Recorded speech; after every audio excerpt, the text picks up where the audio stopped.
Welcome, everybody. My name is Ward. I'm sitting in for Noah. This is the regular Monday night Against the Stream meditation and Dharma talk. And I typically teach on Friday nights. I've been teaching for Noah for about the last year and a half. And so we will do a sit for about 30 minutes and then we'll talk. And then we'll maybe chat for a little while. Noah's been doing the thing again where everybody gets to hang out and chat with each other. So we'll spend the first few minutes talking to somebody. If there's anybody in here you don't know, maybe reach out to them and introduce yourself. And if you know everybody, talk to somebody nearby. And I'm going to put the people on Zoom. Hey, everybody. I'm going to put you guys into breakout rooms. We'll do 3-4 minutes. And I mean, as Noah has been saying, it is obviously true. There are, the three jewels when it comes to Buddhism, and is the Buddha and the Dharma and the Sangha. And I can tell you what a joy it is to be in a room with people meditating. I teach every week in my house by myself. Sometimes my wife shows up, but the rest of the time it's me and a screen and Zoom. And in comparison to the years of kind of sitting in community, and we were in Santa Monica and over here and whatnot, it sucks. Let's be honest, like it's just so nice to be with people. And it's such a supportive experience to have, even when our eyes are closed, and to be meditating together. I miss it. I'm super glad to be here. So kind of in service of that and in honor of that, just take a few minutes and let's get to know each other. All right, have at it. And I'm going to put the people here in the breakout rooms. Samosi, I don't know if this is going to work. It says open all rooms. I'm just going to do it. Hey, choose a number of rooms, Ward. We've got 36, so make like 10 rooms or something.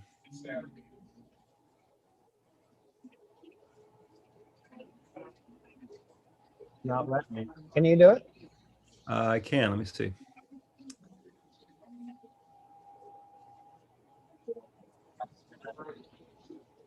Oops.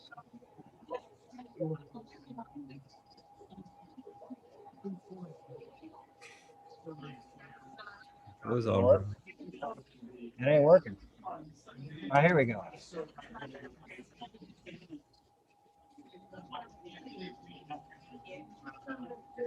All right, there we go.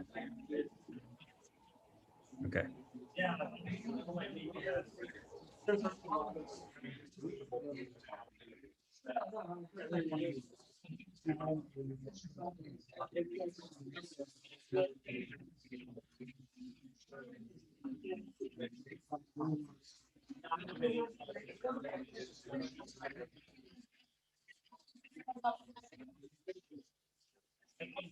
Hey guys, sorry, I don't know how to make another breakout room, so we may be stuck with each other.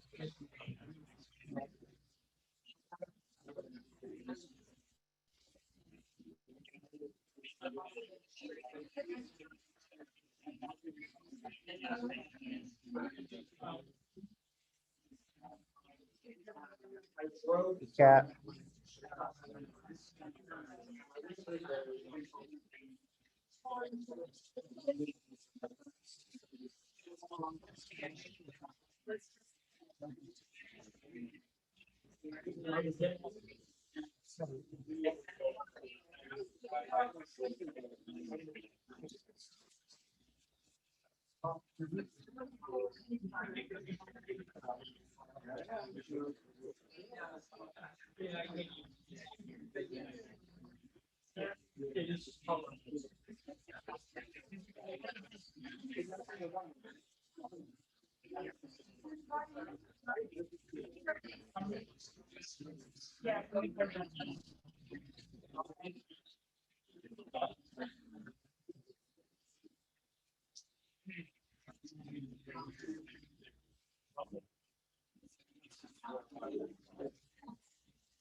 All right, so FYI, everybody, we've got people in breakout rooms. If you don't want to go, we'll be calling them back in a couple of minutes. So just hang tight and we'll start, okay?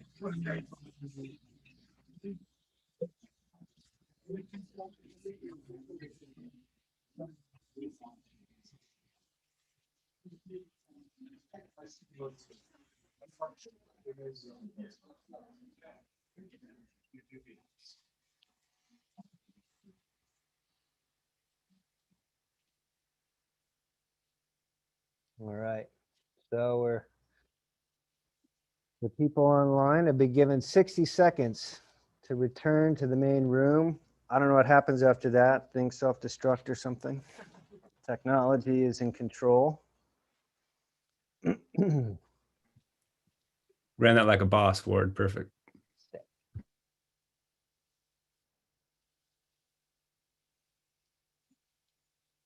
All right. So we will sit for about 30 minutes. So find a posture, way of sitting that is comfortable for you to maintain for the next 30 minutes or so. I'm gonna leave the windows open. If anybody has a problem with the noise, go ahead and close them, but I'm good. So when you're ready, allowing the eyes to be closed.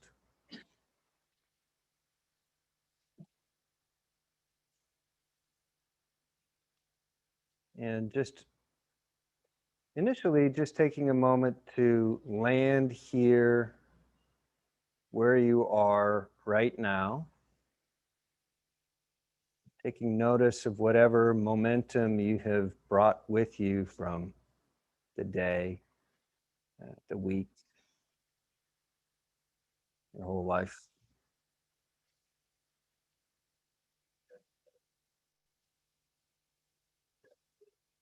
Seeing if you can just take stock of the different aspects of your experience in this moment non-judgmentally. Almost like a weather report.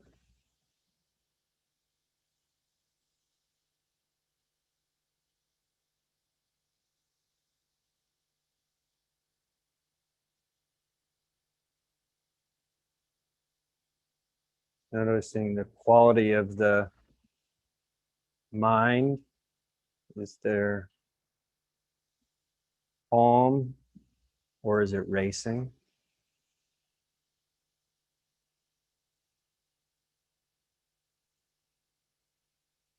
If there's any emotional content,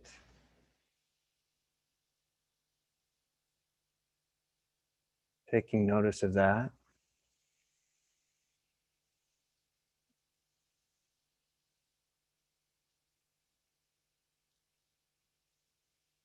And directing your attention to the physical information. Briefly checking in with your posture. It's suggested that we sit in a position that is upright and at attention and also relaxed.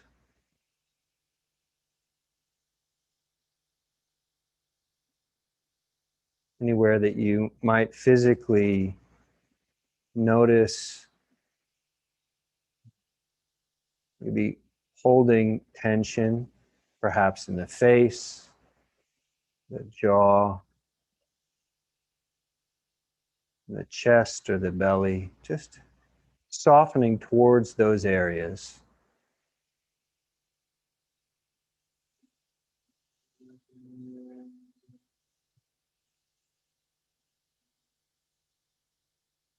Allowing the shoulders to fall away from the ears. Noticing that your frame is designed to hold itself up in a stable way. With the spine stacked on top of the pelvic bones and the skull stacked on top of the spine. It can be upright without much effort. The frame supports itself.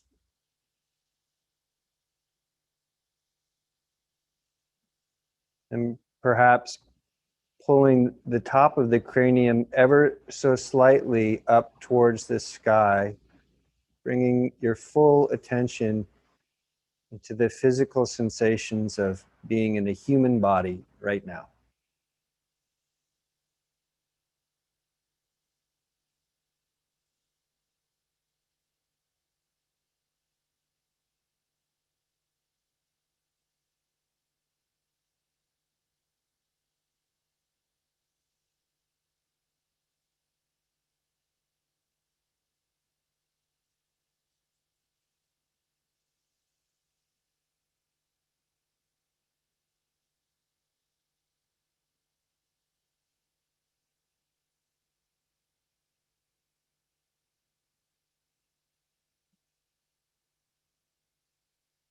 No part of our experience is excluded.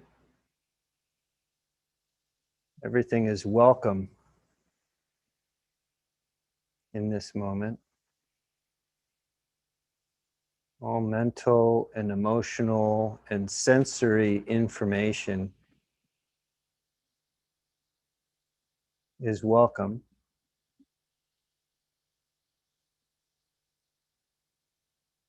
And also, in the midst of all the variety of experiences that you're having right now, is the very accessible sensation or set of sensations that lets you know this body's breathing.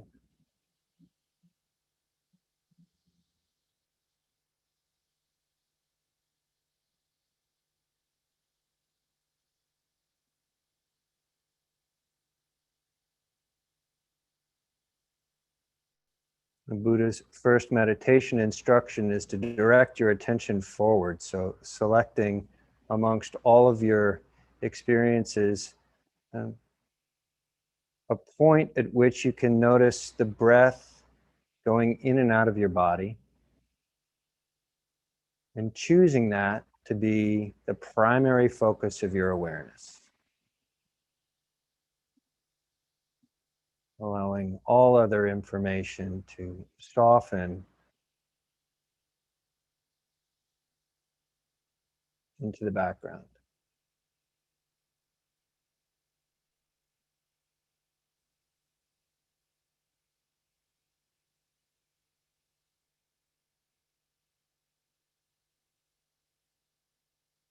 And when you're breathing in, know that your body is breathing in. And when you're breathing out, know that your body is breathing out.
The Buddha instructs us to have a bare awareness of the breath. So all of the other pieces of information that we may typically attend to, like sounds or thoughts, plans or memories or images, for now, the instructions are to ignore them. And if you find that you've become engaged in a thought, simply noticing and choosing again this very accessible sensory information takes no time to return to the breath.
The relationship that we are working at cultivating,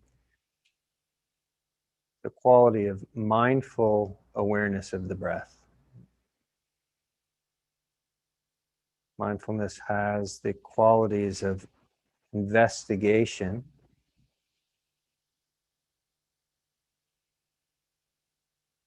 and non-judgment.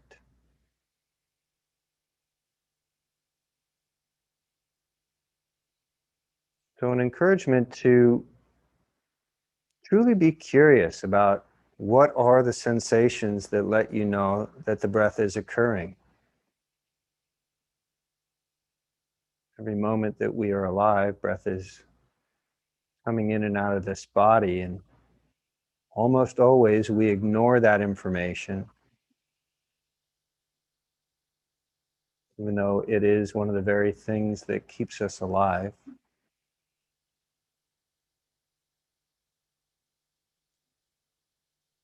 But taking this opportunity perhaps to turn towards forthrightly that set of sensations and truly being curious. What's the tiniest sensation that you can notice?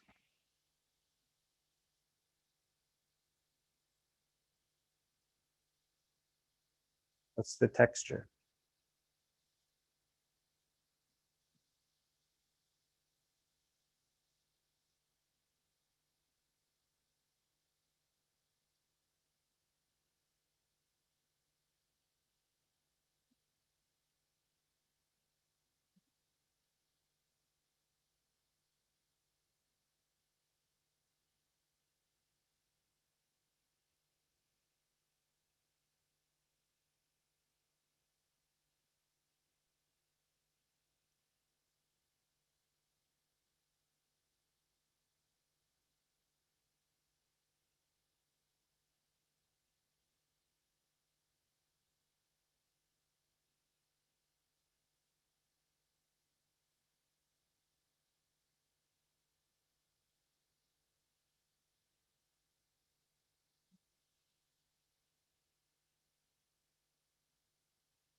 Notice where your attention is right now.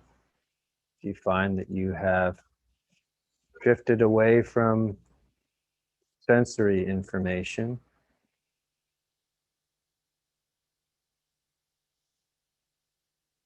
just recognizing, returning.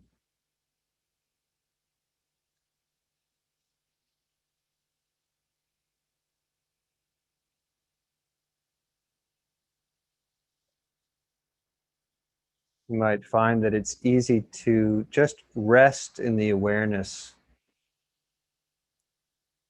of the breath sensations. It really takes no voluntary effort at all to keep this body breathing.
An encouragement to notice from what perspective you are regarding the breath. Oftentimes, out of habit, we recognize our perspective is coming from somewhere near the eyes. Of course, our entire body is consciousness.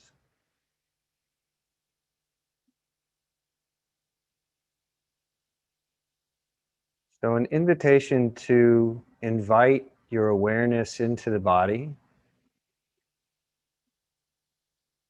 Buddha's instruction goes on to encourage knowing the entire body of the breath, and seeing if you can feel the edges of the movement of the breath through the body.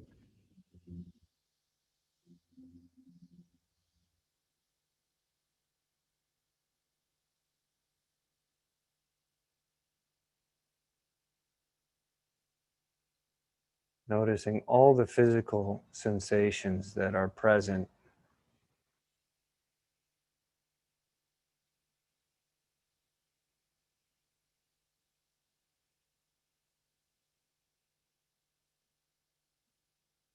As this body just gently moves,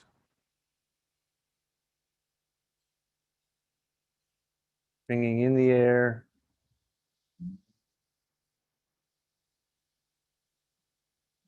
allowing the air to move out.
Taking this opportunity to expand the awareness to contain all of the physical sensory information. Noticing the feelings of your hands,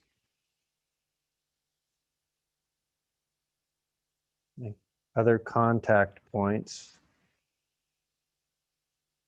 that let you know your body is being pulled downwards towards the earth by gravity.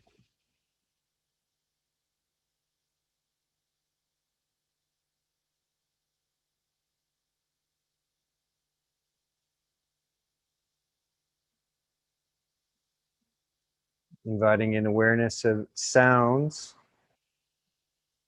and seeing how close to the raw data of the sensory information you can stay before the sounds become a story.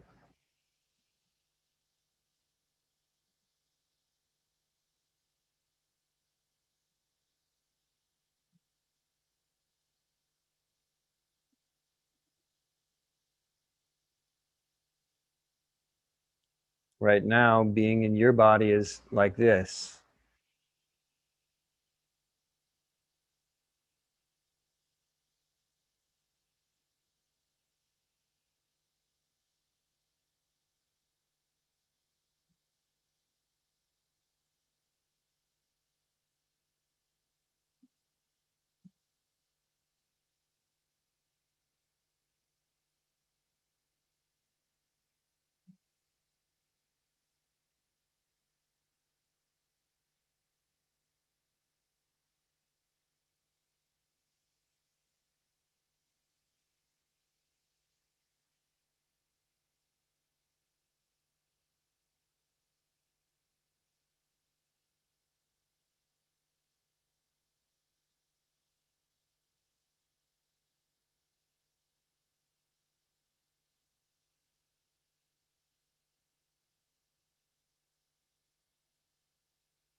So when you're ready, just allowing your eyes to be open.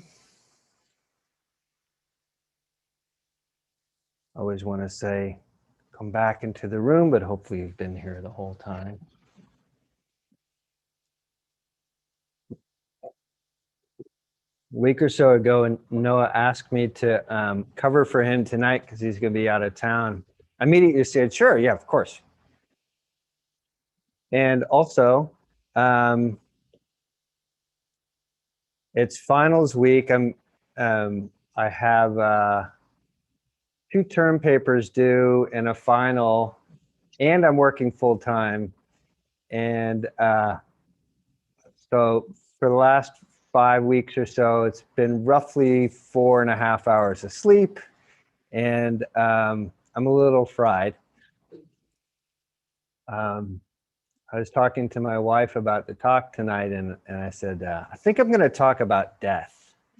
And she goes, don't do that thing you do. We just make everything sound terrible, and then you stop. But of course, death is inherent in the first noble truth. And the 3 descriptions of dukkha are birth, aging, and death. Aging, sickness, and death, however you want to say it. Death is right in there. And the first noble truth is noble. There's something incredibly valuable about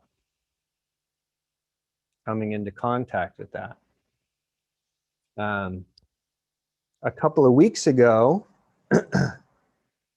I celebrated 30 years of sobriety, which means that 30 years ago, I was in a very terrible place. And so I've been reflecting on this and death, and the end of the kind of clinging and craving that are involved in pretty serious substance abuse is really kind of a dance with death. It's like, am I gonna follow this thing all the way into the ground or not? And it brought me right to grew up in Northern California, and I was on the Golden Gate Bridge, like kind of staring over for a number of hours, wondering if it was really lethal and if I should hop off or not. And when it occurred to me that I actually didn't want death, which was sort of surprising, then you're left with this gigantic question mark. Now there is uncertainty, like massive uncertainty. And the process of waking up of Buddhist practice is about coexisting with this uncertainty and not doing the powerful habitual move of numbing and distracting and pretending. And it turns out it's really fucking hard. Like, those habits are so deep and powerful. And then so I was reflecting a little bit about this sort of origin story of the Buddha, which we probably all heard.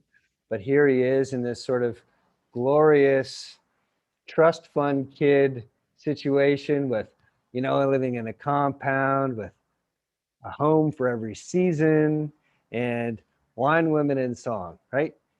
And as much as you could possibly want in all directions, pleasure forever.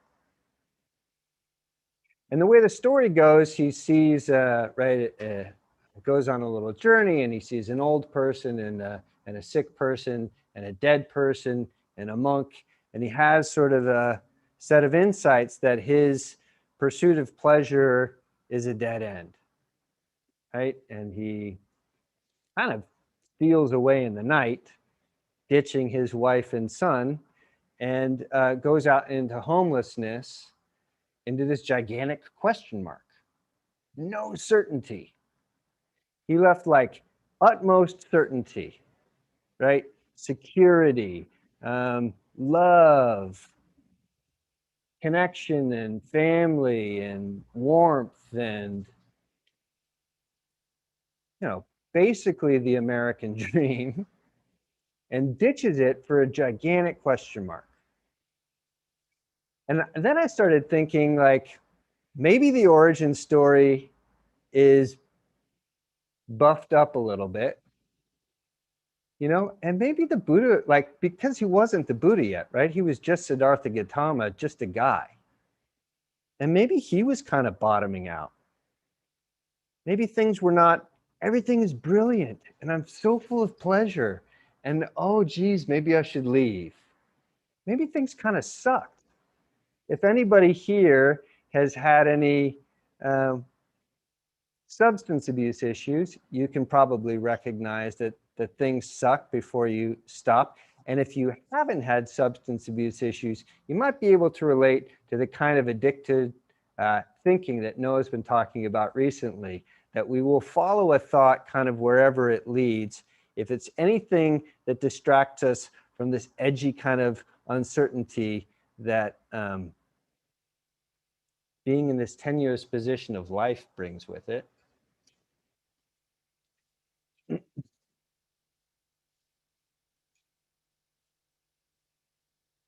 And so maybe the Buddha hit bottom, and he was looking at a metaphorical old and sick and dead person that was himself, and he was like, holy shit, this is not going to work. And in that way, looking squarely at death is not a massive bummer. It's just reality. And ultimately, from a Buddhist perspective, all of us are mentally ill. That sanity is enlightenment, and everything else is delusion. And that we are actively choosing delusion all the time because reality is so hard to sit with.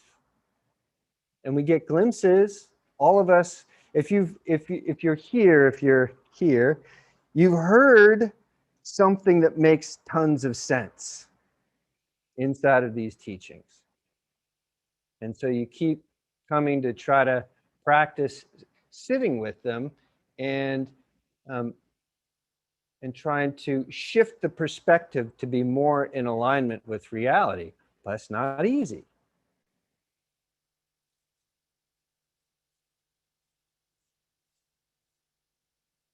So also congratulations, because if you're here, it means that you've recognized that you're a little insane and that you're choosing sanity, which is good.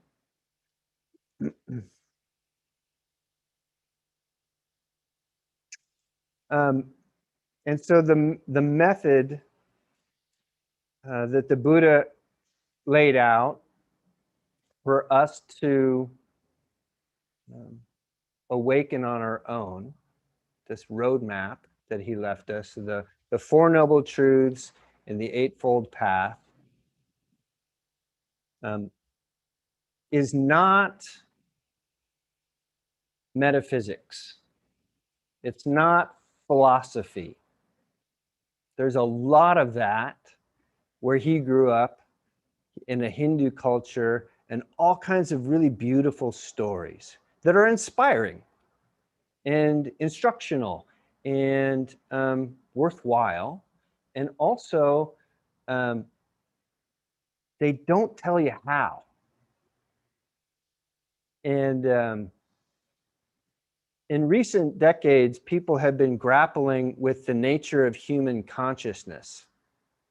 Psychologists and psychological scientists who really try hard to be rigorously kind of honest with evidence.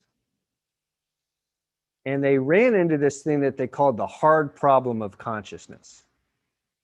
And there was a paper published, I can't remember the name of the author, but the paper was called What It's Like to Be a Bat. And in the paper, the guy kind of comes to the conclusion, there's no fucking way we can know what it's like to be a bat. You can't know because the whole setup is different, right? Is sonar more like seeing or like hearing? We can't know. The whole system is different. So the suggestion that the paper makes is let's recognize that there's a hard problem and temporarily set it aside and deal with the stuff that we can touch and taste and see and feel. And in Buddhism, we have the five physical senses and also the sense of the sense door of the mind. They describe six senses. And that this process of waking up is dealing with how do we stay in contact with these six senses as honestly as we can without doing the thing that we tend to do, which is to wander off into a movie, you know, about how things might be or they should have been, or they how I could have done it better or different. And so we've all done it a lot of times, but the meditation tonight is just really about this first foundation. Like, can I spend time with this experience that I can touch? And what's my relationship with that like? And can I watch how it just becomes difficult for me to stay with it and I split off and I have to kind of bring myself back? Because, even after the Buddha was a fully enlightened being and he was teaching for decades, his favorite kind of way to pass the time, he called it abiding. Just going to go abide in mindfulness of the breath for the afternoon, you guys. Be abiding over there. And like the dude. But he also said that everything that is necessary for us to awaken is inside of this very moment. There is fuck all to find out inside of your brain. It's just going to confuse you. It's a runaround up there. And so it's not complicated. I haven't even talked a little bit about death yet. There is I think I'm going to pronounce it correctly, the Maranasati Sutta, which is sort of the sutta about death. And some of the monks come to the Buddha and they ask him, like, how should we regard death? And he goes, well, what do you think how you should regard death? And they say stuff like, well, I think that if I am so appreciative of this very day that I'm just completely devoted to being in this day, that is the proper way to have a relationship with death, and I just really sink my teeth into now, to this day. And the next guy goes, yeah, this day is fine, but what about just for this sit that we're doing? And the other guy goes, well, that's fine, but what about when I'm just chewing one morsel of food? And the last person says, that's okay, but what about if I'm so conscious of death that I'm incredibly appreciative about this very breath, just the space between the in-breath and the out-breath. Like, if I'm that aware and that on fire about this moment, that's the proper relationship with death. And the Buddha's like, that's the guy. You got it. That if we are truly aware that death is coming and that this gigantic question mark really is, we don't know what that means or when. And kind of at the bottom of it, like, I don't know about for you, but for me, that's really what brought me here. That's what brought me to the practice. Death fucked me up. That shit is terrifying for me, like terrifying. And I didn't know how terrified I was until my dad passed away, and I got extremely anxious. And I was like, whoa, what is this about? And then it's like very visceral. The power of, we talk a lot about habit, about dealing with the habits of our minds, right? But the powerful habit that your body wants to be alive, that shit is serious. And that's not going to last forever. And so then the Buddha says, like, yes, the proper response to noticing the temporary nature of this existence is to practice like your fucking hair is on fire.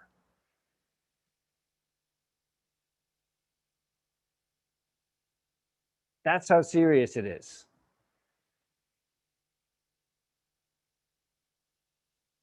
And yeah,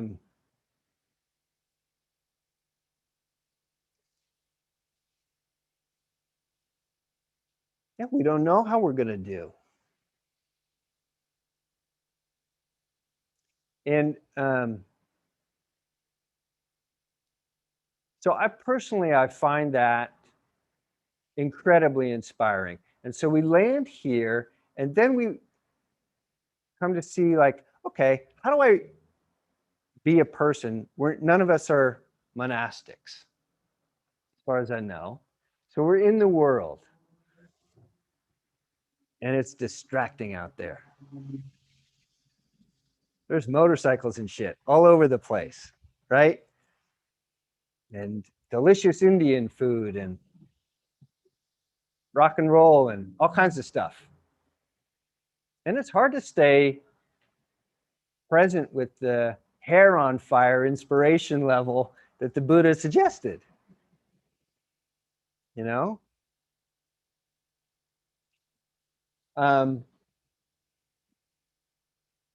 It's kind of a wrestling match. And so we get a little bit more, I guess we gather a little bit more wisdom, a little better every day. This is what Russ was saying right before, right? It's just a little better every day. That's a pretty good pace. And I was reading beforehand, there's this book, you guys may have heard, there's this nun, Pema Chodron. This book is a little bit pop punk. It's okay, it's a little Blink 182. It's very popular. And also, like, when I ran into it, I found it so inspiring because in this one passage that's called Hopelessness and Death. I'm like, okay, we're going to talk about it. Let's talk about it. Yes, it's nice to have good feelings and everything, but what are we really here for? Like, I might be experiencing hopelessness, and then there's going to be death. Now we've got some shit to talk about, Okay, I've got my attention. So she goes through really kind of sitting with this and discussing how, she's a Tibetan Buddhist nun. And so she uses some Tibetan concepts where they combine that this common word that combines hope and fear, called Radok. And that so that there's an implication there. You can separate them, but more commonly they're said together. And that the what she talks about is that if we have hope that there's some better person for us to be, or some better place, or some way to avoid pain, or some way to avoid embarrassment, or loss. That if that's still how we are hoping, that we are not really experiencing the first noble truth of dukkha. She has a poignant way of saying it.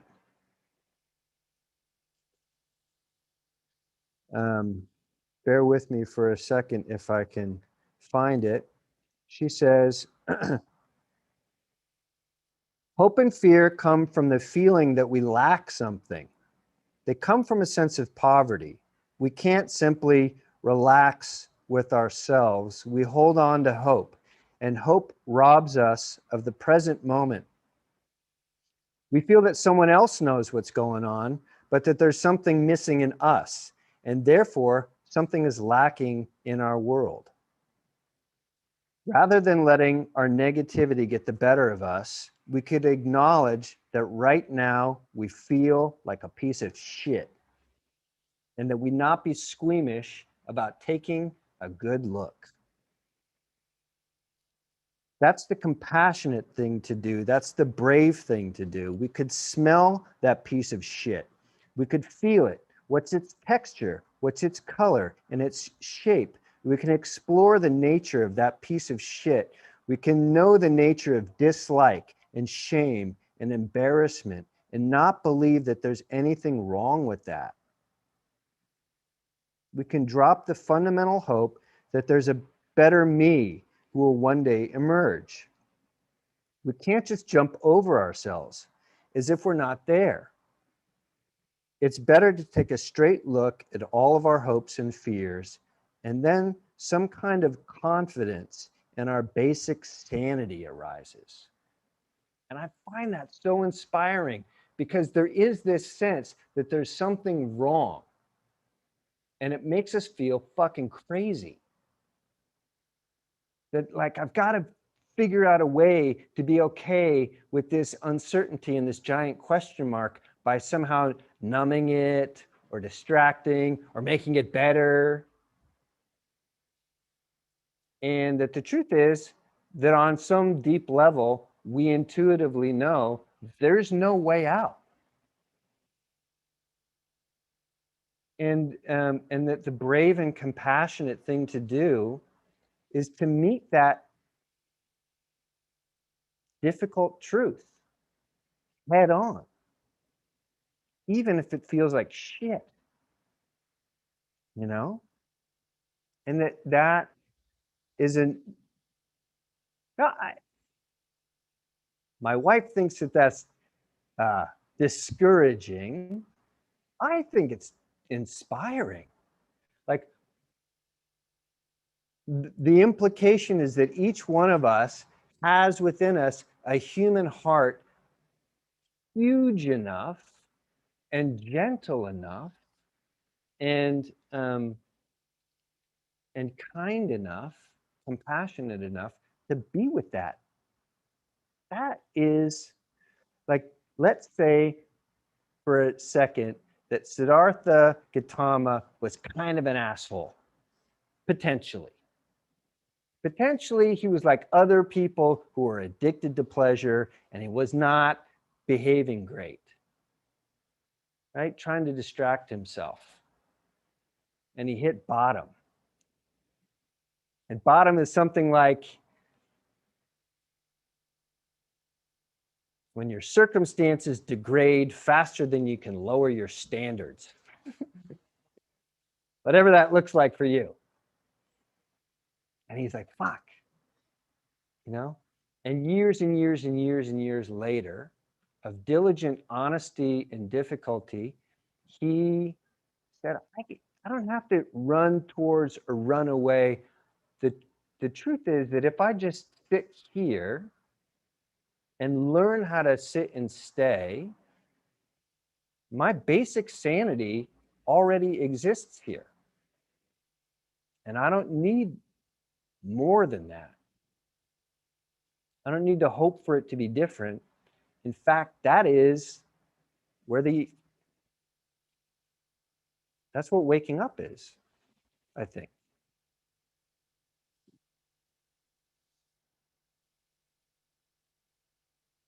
Was that depressing? Not a little bit? My wife's going to be mad.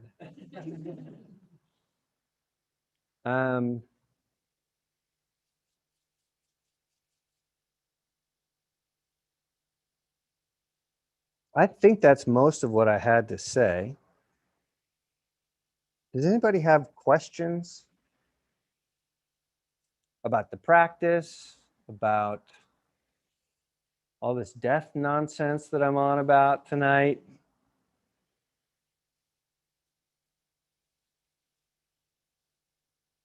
Congratulations on the 30 years. Thank you. Thanks. Can you clarify, speak of death, is that a singular experience as far as you're concerned? Good question. So the question is, in my opinion, is death a singular experience? Because of course the teaching of samsara is one of rebirth. And that the samsara is this taking birth again, and then things being, you know, kind of dynamite for a while, and then sickness, aging, and death, and then, right, and but then again, and in fact, from the Buddhist perspective, of course, rebirth was totally real, and part of his inspiration in terms of the teaching was that he didn't just see one birth and aging and sickness and death. He saw it for infinity. And that was the suffering that he just like, okay, I got to find a way around this or through it or what have you. That picture was, you couldn't contend with it, it seems like. For me, I have a hard time conceptualizing that. I personally leave that in the pile of the hard problem of consciousness because I don't know how to touch it and feel it and see it. And it's, in my practice, I have to keep it simple. I also experience, though, this concept of samsara like everywhere. In thoughts, in relationships, in jobs, in a meal. Things seem like they're going to be one way, and they're kind of, you're born into this hope for satisfaction, and it's a little bit, and then it's just sort of, and then what do you think?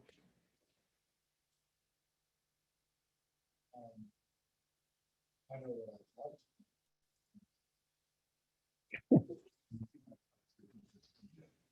Yeah. I'm convinced that. Yeah. Why do you, why would it be nice to think that this isn't it? Well, frankly, I'm not fully confident about how you go around life. Yeah. So it's,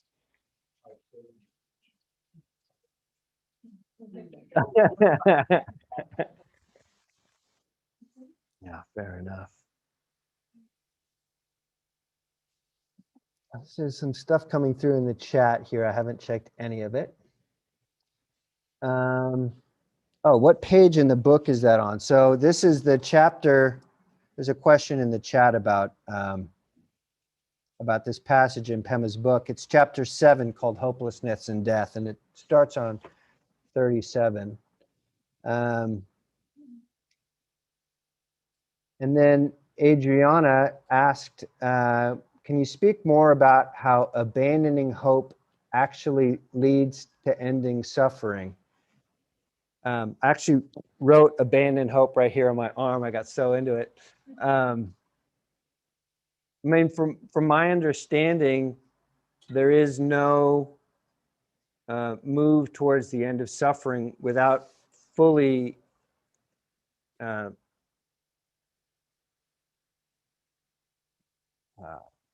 under or experiencing dukkha, and you know, dukkha even just sounds bad. It's the kind of stuff that we're trying to get away from constantly, and you guys have probably heard this too, But dukkha is actually this two-part word, right? It's dukkha, which means ultimately means like out of round axle hole, or the fun way to say it is dirty axle hole. And if you have a dirty axle hole, you have the concept of like a perfectly cylindrical axle, and then something like a wagon wheel that the hole that the axle goes into is kind of out of round. And so the experience of riding in like a cart or whatever that had that situation is like, huh, like, oh, and that this is the uncertainty that is inherent in reality. And so the suffering is not the uncertainty. The suffering is not the impermanence. The impermanence is the reality. The suffering is the difference between our concept of it, which is the cylindrical axle, and the actual reality of impermanence, which is the out of round axle hole. That disconnect is our problem, because we want it to be a certain way and it ain't. And so the question that Adriana is asking is,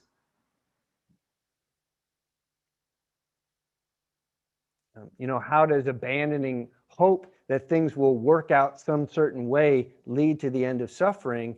And to me, the answer in Buddhism is you got to get real with yourself first. The end of suffering is the end of hoping that things are going to be a perfectly cylindrical axle, and they're just not. End of story. We will continually wish that they were different. In fact, we can't fucking help it, because we're born into bodies that want that. They want life and satisfaction and succinct truth. And our minds are set up that way. We assume things because it's mostly true. The axle mostly fits the axle hole. It's a very, very accurate assumption, but it's not totally true. It's only mostly true. And then we have that disconnect, and that fucks us up.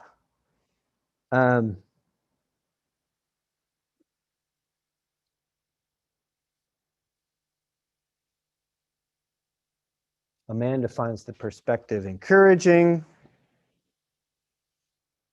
Anybody else have questions or thoughts? Yeah. This might be really simple or complex, but Cool. I have this. So just like the idea of like reincarnation to me feels like delusional in some ways, and then I have this idea where I envy people who have religion or were brought up in that way, who can attribute a death to, oh, they've gone to this better place, and have peace with that. My question would be like, what do you feel is the benefit of the other, of sitting with the pain and sorrow and grief and that they're just shut off no more, versus, oh, they've gone to this beautiful better place and it's way better than this shitty existence of stress and all that. What's the benefit of which part? Of like choosing to say no, they haven't, they've shut off, they're gone, you've lost your loved one, they're dead, and then I'm talking about like someone who's thinking that they've gone to like a heaven or something. Sure. Versus sitting with the pain and experiencing it fully and embracing it.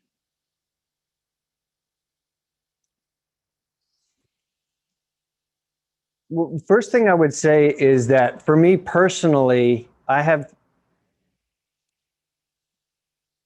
choosing not to have an opinion about reincarnation. I'm putting that in the hard problem of consciousness pile that, as far as I can tell, is unsolvable with my faculties. I know it's unsolvable with my faculties. I've tried, right? Maybe there's some who know that stuff. The Buddha had this kind of famous conversation. It was a conversation, just like a saying. He was like hanging out in the forest with his Sangha, and he grabbed a bunch of leaves, and he goes, he's always kind of saying these rhetorical questions to his Sangha. He's like, monks, are there more leaves in my hand, or are there more leaves on all the trees in this forest? And the monk's like, Buddha, there's more leaves on all the trees than in your hand. And he goes, just so. What I teach is equal to these leaves. And what I know is equal to all the leaves in the forest. And it almost implies as though the Buddha knew what the true answer to that question is, but I don't fucking know. And also that it's not necessary to know for liberation to happen.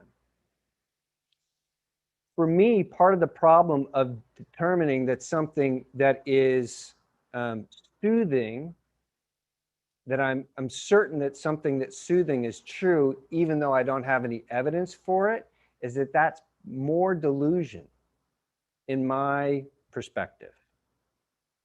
I don't want to lay a perspective on anybody, but in my perspective, you know, I had this conversation with Noah a few weeks ago because my mom is religious and she believes this stuff. And the last thing I want to do is make her sad. But and he's like, you know, why encourage people's delusions? The delusion is the source of suffering. That this kind of, Lee, I'll be right with you. This passage that Pema was putting forth, it's really just talking about the First Noble Truth. And the First Noble Truth itself is just saying, like, yes, we can shut our eyes and tell ourselves a beautiful story. And also, that is part of the samsara of suffering. And that doing our best to be as rigorously honest with ourselves about what we really can experience as true, and this is true about all these teachings, try them out. Test them for yourself, see if they're true in your own experience. If they turn out to be true in your own experience, maybe keep going. If not, maybe buy into something else that might work better for you. This is definitely a choose your own adventure deal, I think. Yeah, so basically perpetuates the delusion. Yes. From the perspective of this stuff, certainty about something that you actually cannot be certain about seems to me to be part of the problem, which is delusion causes suffering. Lee, unmute yourself. Hey, thanks so much for the talk. It really resonates with me, and yeah, meditating with everyone is always super helpful. I have this experience with holding, you know, it's also inspiring to me to like really hold death in my hand, that, you know, every day as much as possible, every moment as much as possible. I feel like it's incredibly motivating to be present. But at the same time, I think it kind of sometimes turns me into a kind of manic of really needing to be there, like so much to be here in this moment, that I sometimes, it turns into a kind of like the knowledge of the death in the moment, the you know, that it's passing and that we only have this right now. I think it sometimes for me it can easily translate into a sort of like panic rather than calmness that I get from the teachings when we're meditating, and it's this relaxing, calming, nourishing of the breath passing and then the other breath coming up. What it looks like for me in my, you know, walking and working and creating life looks a little bit more like I have to get it all in this moment. And so I was just curious if you've personally experienced that and how you kind of like bring more of the nourishment of the meditation practice into those moments, or if you kind of have any ideas about that. Yeah, thanks, Lee. Did you guys hear that question? All right, cool. Because it was longer than I remembered all the words. So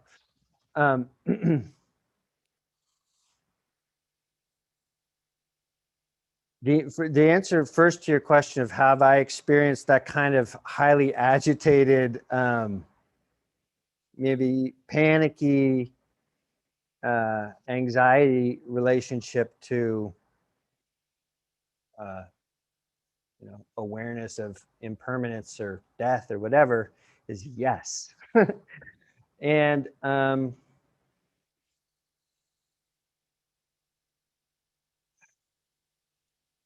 I would say the the first thing that I would say is that kind of what I alluded to earlier, which is part of what brought me to Buddhism was the fact that I was already anxious about this shit. And my experience tends to be that if I'm sitting and there's anxiety, I used to feel like, oh, meditation makes me anxious. But the truth is, in fact, like I was already anxious. I was just very distracted about it. And I have found that it's not a quick fix. None of the Buddhist practices have been quick fixes for me. I did get pretty rapid relief from my brain by learning to pay attention to my breath. That was, I found fortunately that happened for me pretty quickly. And I don't know if anybody else has had that experience, but it's a massive fucking relief not to have to pay attention to my thoughts. That was huge. If that's all I got out of Buddhism, I would have been very grateful. And also my mind is an extremely anxious place, and compelling stories that it weaves about how frightened I ought to be, and angry and jealous and all type of shit. And that there is so for me, when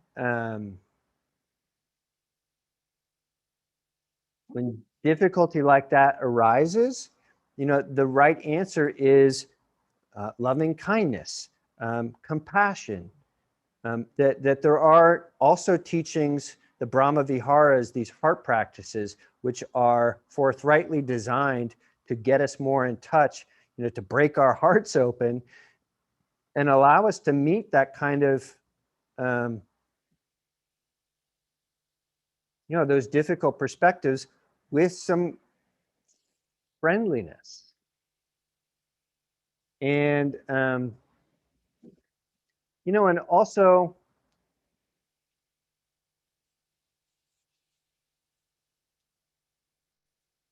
or as an overarching kind of suggestion, friendliness. Be nice to yourself. I don't think that the point is beat ourselves over the head with the stick of death coming. I think it is, to the extent that it's possible, be kind. I believe it was Ajahn Chah who was saying how it's just totally impossible to have mindfulness without some metta. You just can't coexist with the amount of uncertainty that comes up with mindfulness without some friendliness towards yourself in this moment in your experience. So if the stress is getting to you, if the, if it becomes difficult, maybe lean a little bit more on some heart practices and friendliness. Yeah. Yeah, thanks so much. Yeah, for sure. Harry asks, what helps you be courageous in the face of dukkha and unsatisfactoriness without fleeing into pleasure and distraction?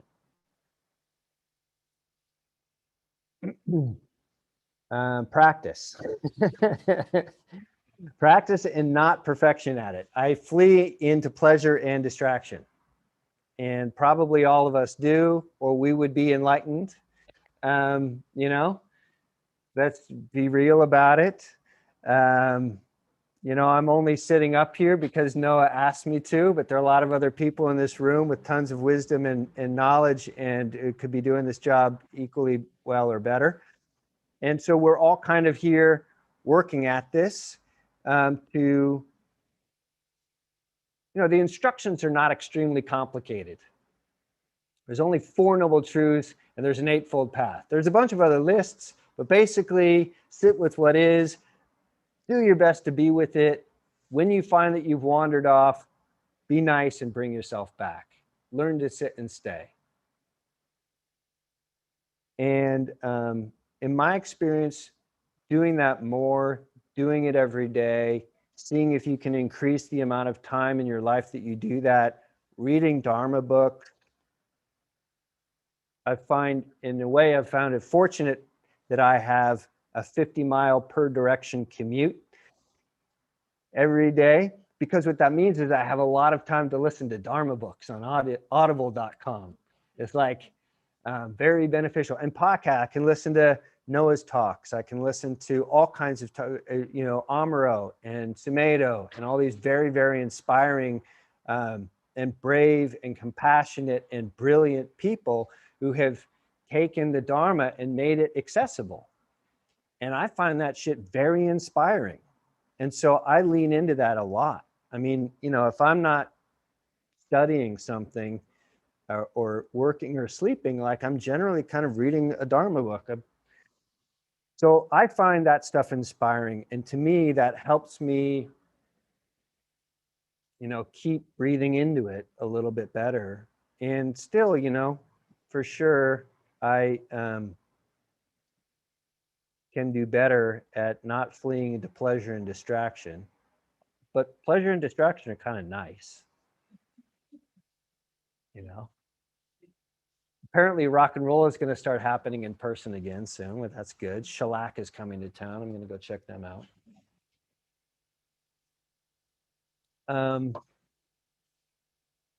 Any other questions? Please, Russ.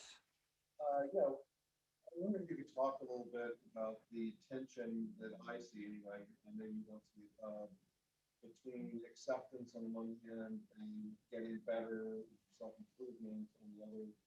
And before the session, when we were talking, I said, yeah, I'm getting a little better every day until it all falls apart, which was sort of like, okay, I know that it's not going to end well, so to speak.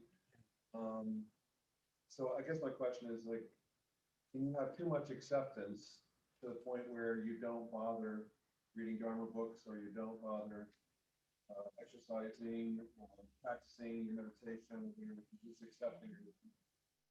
Or could you have too much of the latter, you know, like improving yourself, being better, going to more talks, going to more meetings, reading more, blah, blah, to the point where that is a delusion in a way, like, because you're, you know, hurrying towards some attainment, which is not going to ever happen, and the whole thing is going to end. Does that make any sense? Yeah. Like, how do you just talk about the tension between those two? Where do you find the balance? So I don't know if you guys can hear what Russ's question was. So he's asking about the finding the balance in between acceptance on the one hand and you know, maybe passionate kind of pursuit of Dharma practice on the other, and that each one potentially could be its own sort of you know, problem, that you could have so much acceptance, maybe that he's saying that you could just kind of lay on the couch and be like, I accept it, you know, and I accept caramel popcorn. And, or, you know, alternatively, you could have so much fervor that you would maybe not really be present either, that you would be sort of putting your head in the sand, maybe potentially with study or something like that.